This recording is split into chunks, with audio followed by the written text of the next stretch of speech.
Bismillahirrahmanirrahim. Bu söhbətimizdə yenə istərdik ki, Həzrəti Mevla Muvahhidin, Əmir-əl-Müminin Ali ibn Əbi Talibin fəzilətini və yüksək məqam və mənzilətini yetirən bir hədisi mümin qardaşların məhzərinə ərz edək.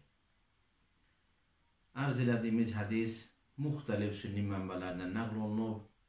Məsələn, Əhməd ibn Həmbəl Fəzail-i Səhabə kitabının 2-ci cildinin 961-ci səhifəsində 962 nömrəli hədisdə bunu gətirib Əbu Zər Qəffaridən nəql edir ki, Əbu Zər deyir ki, Həzrəti Peyğəmbər sallallahu aleyhi və səlləm Həzrəti Əli əleyhissalama buyurdu ki, Ya Əli, innəhu mən farəqəni fəqət farəqəllah.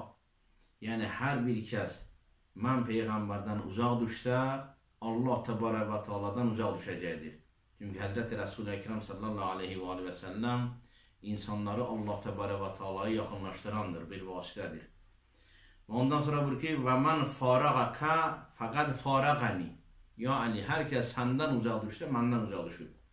Yəni, hər bir kəs Həzrəti Əli əleyhissalamı tanımasa, o layiqincə və lazımınca Həzrəti Rəsul-i Əkrəmin özünü də tanımaz. Və bu hədisdə olan mənanı başqa bir hədisdə də biz görürük. Peyğəmbər salavatullah buyurur ki, Ənə Mədinətül elm və Aliyyun babu, mən elmi şəriyəm, Ali onun qapısıdır. Bu da demək olar ki, bir-birinin təhlilindən hədislərdir. Və ərz edeyim ki, bunu Əhməd ibn Həmbəl Fəzail-i Səhabədə gətirir. Əbu Bəkr Bəzzar, ki, böyük sünni alimdir, 292-də vəfat edir. Musnəd Bəzzarda başqa bir sənəddən gətirir. Və bundan əlavə Nuruddin Heysəmi, böyük sünni alimidir, 807-də vəfat edib.